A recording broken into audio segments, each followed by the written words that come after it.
Hello, welcome to the 18 WJTS News. I'm Joy Holt. In top stories tonight, Huntingburg and Jasper residents were briefly without power this morning following an incident at a substation.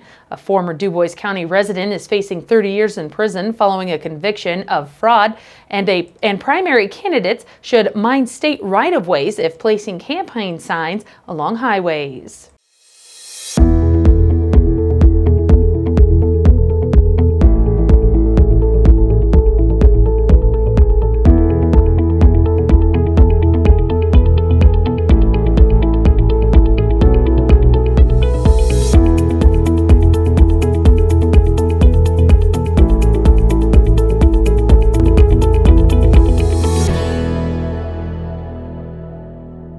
In our first story, residents and morning commuters in parts of Jasper and Huntingburg were left in the dark for about an hour in some areas thanks to a morning blackout.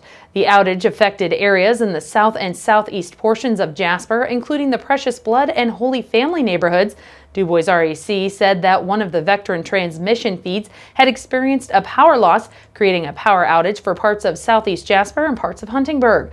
Jasper Utilities said that a lightning arrestor experienced a small explosion and a brief fire at a Jasper substation, affecting line 69, which traveled south, knocking out two substations in Jasper, then taking out a relay at the Vectron station south of Huntingburg.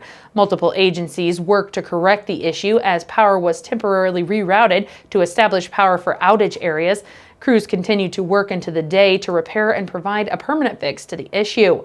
Power was restored for the outage area just before 8 a.m. Stephen Recker, who was living and working in Dubois County when he committed fraudulent practices, has been sentenced to 30 years for securities fraud. 58-year-old Stephen Recker of New Albany has been sentenced to 30 years by the Dubois County Circuit Court. Recker was charged with fraud following a joint investigation by Secretary of State Connie Lawson's office and the Indiana State Police. Recker has pled guilty to 5 counts of securities fraud and 2 counts of theft.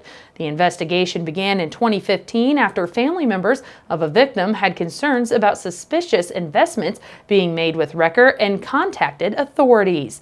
A joint investigation followed, leading to the discovery that Recker was selling securities to at least 7 families in the county, taking money from his clients and claiming to put the funds in investments.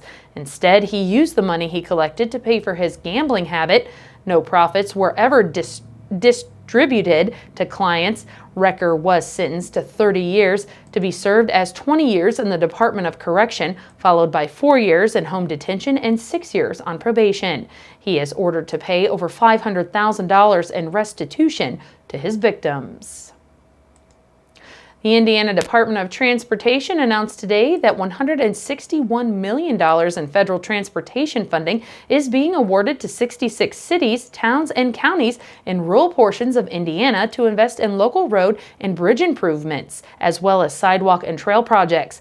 Combined with local funds, approximately $212 million is being invested in infrastructure in communities receiving funds including Washington, Daviess County, and Tell City. The City of Washington will receive over $6.9 million for work on Business 50 from Southeast 3rd Street to State Street. Daviess County will receive over $4.5 million for County Road 900 East from just south of County Road 300 North to south of County Road 450 North, which the Highway Department says will be used for the continuation of a project taking place to widen the road for buggy lanes in Tell City, Main Street from Jefferson Street to Highway 37 will see around $800,000 worth of improvements. For the latest round of funding, rural communities will design, develop, and purchase land for projects that would be bid during the fiscal year beginning in July 2021. While the funds awarded now are dedicated to construction, INDOT will be financially participating in design, engineering, and right-of-way acquisition components of these projects. Rural communities were invited to submit project applications to INDOT for potential funding during a call for projects announced in October of last year. A Washington man is behind bars facing additional drug charges after being initially wanted on an arrest warrant.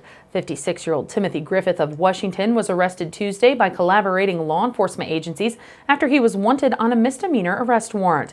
Officers with the Daviess County Sheriff Department and the Washington City Police served the warrant to Griffith, and after arriving at his residence, officers reported finding more than 20 grams of methamphetamine, digital scales, marijuana, and paraphernalia. Griffith was additionally charged with dealing methamphetamine, possession of marijuana, maintaining a common nuisance, and possession of paraphernalia. He was booked into the Daviess County Security Center. No bond was set.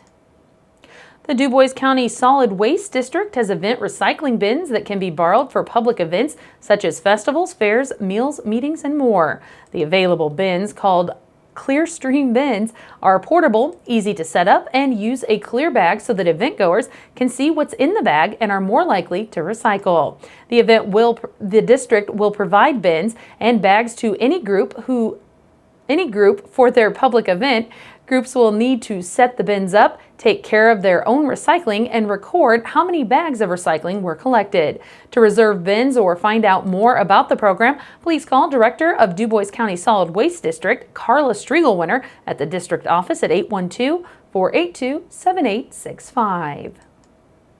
Two Spencer County farm families received recognition for their family's longevity in farming as area legislators announced the latest recipients of the Hoosier Homestead Award. The award recognizes farms that have been owned and maintained by the same family for 100 years or more. At the Indiana State House, the Lee and Singer Scott Farms of Spencer County were presented with a Hoosier Homestead Award by Lieutenant Governor Susan Crouch and Indiana State Department of Agriculture Director Bruce Kettler.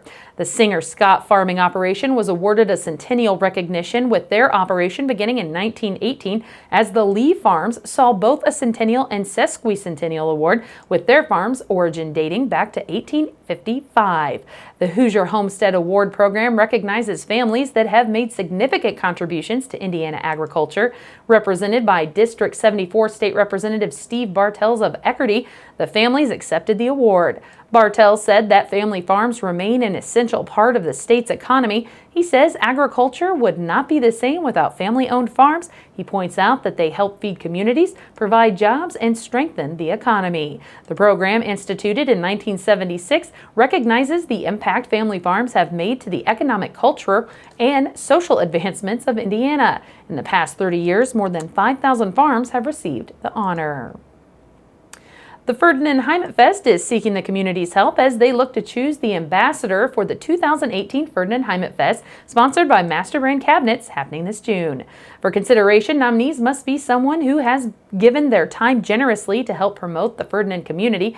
Anyone can nominate an individual or couple to be considered for selection. To submit a nomination, send a letter listing the nominee's name, along with a short statement as to why this individual or couple is deserving of the honor. Letters of nomination may be mailed via conventional mail to the Ferdinand Heimatfest Committee in care of Ambassador, P.O. Box 133 Ferdinand, or you can email Sue Fink at finkster@psci.net. Nominations must be received by May 4th. As primary elections approach, the Indiana Department of Transportation reminds Hoosiers that campaign signs are prohibited from state right-of-way according to Indiana law. INDOT personnel are required by state law to remove all unauthorized signs within the state right-of-way. Areas that should remain sign-free include intersections, interchanges, and right-of-ways that run parallel to highways where the right-of-way is not clearly marked. INDOT says they will remove campaign signs and other illegal signs from right-of-way as they are encountered in normal highway maintenance activities. Crews may also remove a specific sign if it presents an immediate safety risk, such as being too close to the roadway or creating a sight obstruction. Campaign signs placed off of the right-of-way will not be removed. Removed signs will be taken to the nearest INDOT facility. Campaign signs may be claimed by the owner between 7:30 a.m. and 3:30 p.m. Monday through Friday, except for holidays. To report signs placed in the right-of-way, contact INDOT customer service at www.indot4u.com or 855-463-6848. Some Indiana farmers worry that the struggling soybean industry could face another blow if China imposes tariffs on the U.S. Soybeans prices have dropped by nearly half following the 2012 drought that caused some countries to go elsewhere for soybeans. Supplies have increased, but rising equipment costs and interest rates add to farmers' debt. Farmers typically alternate between growing soybeans, which pulls nitrogen from the air into the soil, and corn, which benefits from the nitrogen in the soil. Kevin Underwood, a Tippecanoe County councilman and a soybean farmer, said that more than half the crop produced in Indiana is exported, with China being one of soybeans' main importers. The potential tariffs could lower soybean prices by up to 20%. Indiana produced 320 million soybean bushels last year, equaling about $4 billion. West Central Indiana was responsible for more than 40 million soybean bushels last year. And in our last story, a southern Indiana man will make his way to Kentucky for a chance at winning a fishing contest where the main prize is, of course, a new boat. Jeremy Knepp of Montgomery caught 3 bass weighing 8 pounds and 15 ounces over the past weekend to win the TH Marine Fishing League Worldwide Bass Fishing League Hoosier Division event on Patoka Lake. For his win, Knepp pocketed just over $4,000.